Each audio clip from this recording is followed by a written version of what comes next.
Okay, so when you start back up, real quick, when you start back up, you're going to start in between and right where you stitched before you had to stop.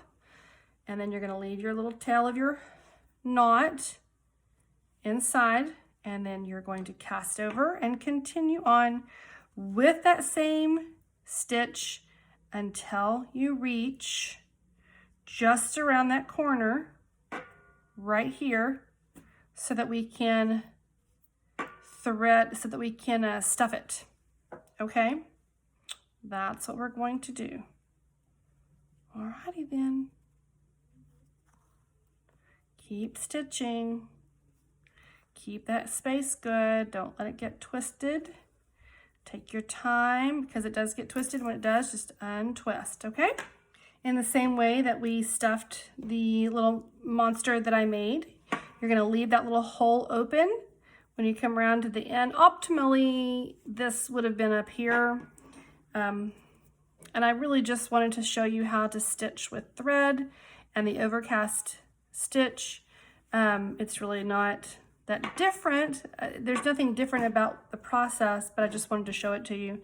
So I've gone ahead and, because I had enough thread left in my needle, I went ahead and just popped it into the pin cushion, and I'm just going to close this up. This is not any kind of a creature. This is just a shaped piece of felt that I put together just so that you can see the stitch. Okay. I don't think I need to pin this together, so I'm not going to.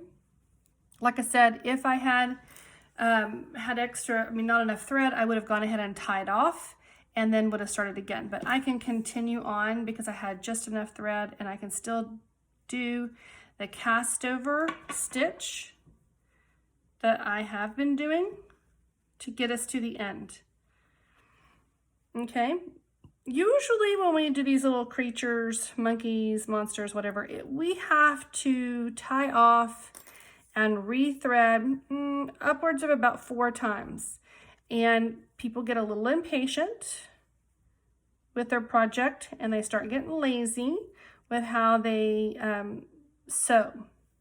So be very careful. If you start to feel like you're getting lazy with it, this is something that you can just put down, put it back in your little bag, and come back to it later, okay?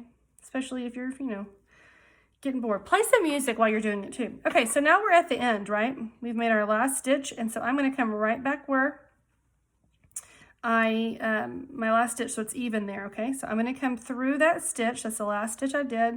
I'm gonna come through that stitch, and I'm gonna come through my hole right here and pull it and make a little knot, okay? Gets a little twisty. I'm gonna go back through that stitch again and make a little knot.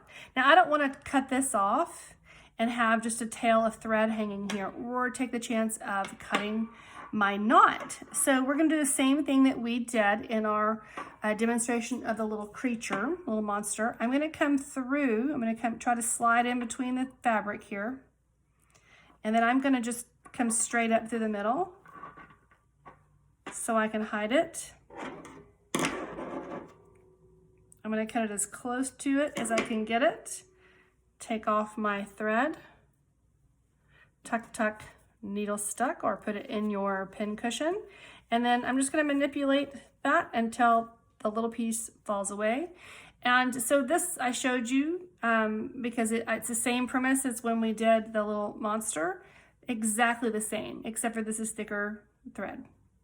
Same stitch, same process, and the same process again, that if you're going to put buttons and things like that on it, they need to be on there either before you place this onto the top layer, or once you have this on the top layer, keep that second layer over here and start adding your embellishments, and then you're going to bring in your second layer.